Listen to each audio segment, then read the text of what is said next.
Hello, I'm Cookie Stoner, and welcome to Cookie Stoner Presents. Today, my guest is, or this is the first time we've done this, is a FaceTime interview. I'm talking with Nancy Thomas, who is a licensed professional counselor from Montgomery, Alabama. Hello, Nancy. Can you hear me? Hello, Cookie. Hello. I told you Yes. this is kind of like the Jetsons, and it is a little bit awkward, but thank you for your time today.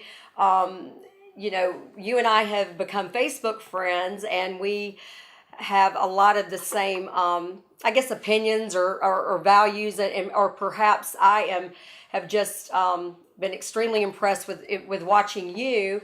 And when I started doing this project, the Coming Out series, you and I reached out to each other, and you were telling me about your work in your practice, and that it has actually kind of evolved into working with the LGBTQ community and their family, not because you set out to do it, but like many professionals, when you were working with, different individuals, this became a large bulk of your practice. Is that correct? Well, it became part of a practice that I felt like was really called to address and wanted to be able to first do no harm. I wanted to make sure that I was going to be doing it with grace and just tenderness, because I knew this is such a difficult issue for so many. And I not only saw young people, but I saw adults and also their families, which is, as you know, it's challenging sometimes. Yes. Now, you and I didn't, in our little pre-interview before we started taping, I didn't bring this up, but I know just from talking to you, you're a woman of great faith. Yes. And so Yes. you actually, in your practice, when you are working with someone who is a believer or a Christian, and I'm sure you probably work with all faiths in your practice. I mean, I'm just assuming, but you are able to speak to the fears of those Christian parents. Is that correct? Absolutely. I am a faithful person. I am a Christian. And I feel very called to do what I do, always have. But I'm not discriminatory. I see people of all faith. And, if they want to talk about their faith, I am open to it. And I'm very supportive of whatever their faith is. Because, I respect that. Sure. And I know that it's really hard in the Bible Belt sometimes to address this issue with, the way that our religious traditions have held things. But I just think it's really, really important that we do. I think for our children, for our future. And we have to realize that people who have sexual orientation issues, as well as other issues regarding sexuality, that there are people, the people who are having these issues are Christians too. And if we don't help them and don't support them and welcome them and embrace them and help them through this challenge, then they will not be a part of our community. And so when you start thinking about it like that, I think it makes perfect sense that we would want to be there and to support and love and encourage and help them maintain their faith. And I was going to wait, but because you said that, I want to sort of segue into what actually a few of my, and I, just like you, my coming out series would be open to, anyone, whether they are, a believer, whether they are, a different, religion, or, perhaps no God or a God, whatever, would not prevent me from wanting to give them a voice as well. However, because I have, perhaps because of where we live, I have interviewed several people who are believers, one of whom is, well, both of whom. One is a pastor, one is actually on their worship team at a church in Madison, Alabama.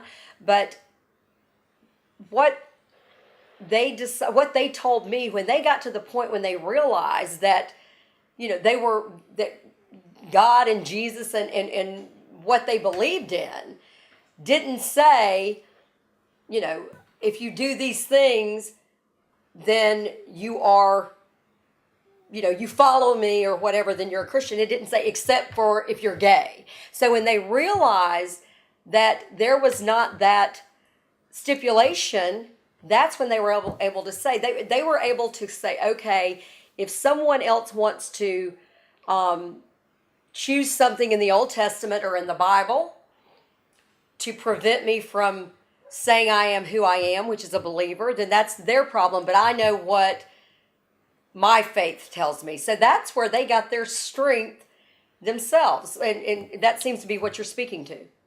Yes, it is. And I see people of all faith or no faith. And I also see, and I'm not practicing anymore. I'm doing other things, but this is just recent, there is a right? lot of, yes. Pardon me? I said this is just recent that you have this practice of your practice. Yes. It's just recent that I've left private practice. But there are so many people who have been deeply, deeply wounded by the church and may have a strong faith, but feel like they're not welcome in a church or other faith institution. And that breaks my heart. I mean, that just breaks my heart. And so one of the things that I used to really try to do is minister to people who had that spiritual wound. And it was my absolute pleasure to feel like I could see that door open back up, to where, just like you're saying with that pastor, to be able to open back up and say, that God is not limited by that. He is not limited by our interpretations of things. And, there is nothing that can separate me from him if I love him and, want to be part of his community. And lots of people have ended up changing denominations, but you don't have to give up your faith. Oh, that's, well, and, I guess I can give them one more plug. I do appreciate that you said that. As a matter of fact, and I know there are many other churches that, or I hope so, that are becoming all-inclusive like this. But as a matter of fact, the church she pastors, it's called Unlimited Ministry. So I think you just spoke to that. Mm-hmm. So that does, made me smile. Something that when you and I began before we started taping, we talked a little bit about the science, and we spoke to where the research is now. So let's just talk a little bit about that. I'll just kind of throw it out there, and you can speak to that as you did before. How do we, if people think that, these people, someone chooses this, someone made this choice, and I know all of the people I've interviewed plus people I've known are like, look, I did not choose this. I know I was born this way. How do we speak to that? Will there, I suppose, ever be a definitive test? Or what is science saying now, and what is your experience with that? Well, I agree that what I hear over and over and over is that I did not choose this. This is who I am. I couldn't, I tried for years to change it, and I couldn't. And many times they ended up horribly depressed or suicidal or, addicted, trying to pretend they were someone else. So sexual identity and attraction is something that is a developmental process, and children typically they're not aware of that, attraction or orientation. They're not aware of that. And where sexual attraction and orientation begins to emerge is in early adolescence. where they begin to notice that they're attracted to the same sex. So when at puberty, typically, when the hormones begin, they will notice that they have a kind of a crush or have an intense feeling for someone of the same sex. And initially, they don't know what that is. And they wonder, is this normal? Should I be feeling this way? Women very frequently have intense friendships, but, young girls and particularly boys don't quite know how to identify that. And they just know that it feels different. They know they're different. They know they feel different. And then, so they kind of have to explore those feelings, and then they begin to see that they don't have those same feelings towards the opposite sex. And around 16 or 17 is when they're deciding whether they want to act on that attraction, typically. Now, that does not necessarily mean sexual behavior, but it may be some other form of intimacy. Like even an emotional intimacy, not just friendship, but much more emotional then. More emotional, touching, kissing, kind of trying out to see if that's who they are, because they've had those intense feelings. It's no different for someone who, has same-sex attraction than it is for a teenager of 16 or 17 to have opposite sex attraction. Sure. And we know what 16 and 17-year-old heterosexuals experience with their attractions. So the same thing happens in same-sex attractions. And they're deciding whether or not they want to act on that or if they want to delay that behavior. And there's a lot of shame, since many of them do delay that behavior or try to hide it. Then between 17 and 18, they're really kind of coming to terms with their own identity and naming their own reality. And that's where we talked about how adolescents these days go through, well, I'm this, I'm bi, I'm pan, I'm whatever. They are trying to come to terms with the continuum of sexuality as it exists. And they're not, it's not that you're all gay or you're all straight. There is some fluidity in everyone's sexuality. And everyone's sexuality. Yes. And, there are some of us that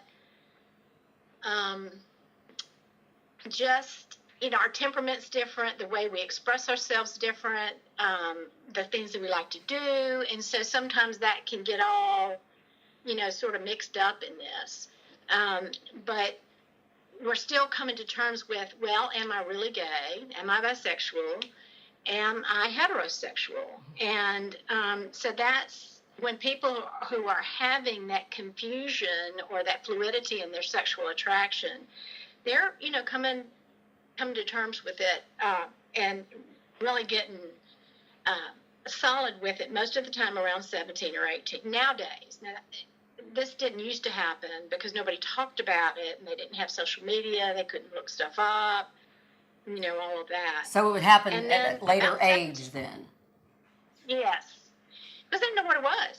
And then disclosure, typically, at some time around 17 or 18, a lot of times when they go to college, they begin to disclose to someone about their attraction. And it may not be their family, or it may be their family, or it may be people out of state or on a vacation or, something like that. And, just kind of testing the waters a little bit.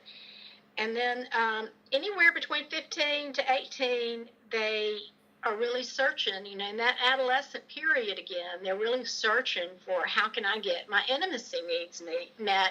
And that is not necessarily sexual again. So who are they forming relationships with? Who can they trust? Who is accepting of them? Does the church accept them? when they go to church, do they feel condemned and shamed? The same thing for school, the same thing with family. Where do they find shelter and acceptance? So all of that plays into this, and for girls, it typically it lasts a shorter period of time, and for men, it can last 5 to 6 years. Just really coming to terms with that. So pardon me, so you mean like it lasts, I didn't mean to interrupt you, but you're saying it lasts a shorter period of time and you're saying that women get to that, or girls get to that point faster? Is that what you're talking about? Or? Well, I think it's not as difficult for them. Well, I'm not saying it's easy, but I think they're coming to terms. And I don't really, right. Yeah. I think that women tend to be less assertive with their sexuality a lot of times, and they are condemned less. Mm-hmm. And so maybe that process is a little bit easier for them, and they can move through it in 3 to 4 years. It's not so frowned upon for them to have very close friendships. Right. Girls can live together. They can be roommates. It's seems to be more acceptable. And for men, it takes closer to 5 or 6 years, but it could take as many as 20. I see. It just sort of depends on where the process began and how open their culture was, how open their family was, whether it was shamed, whether they were somewhere that they could even risk thinking it to themselves. I see.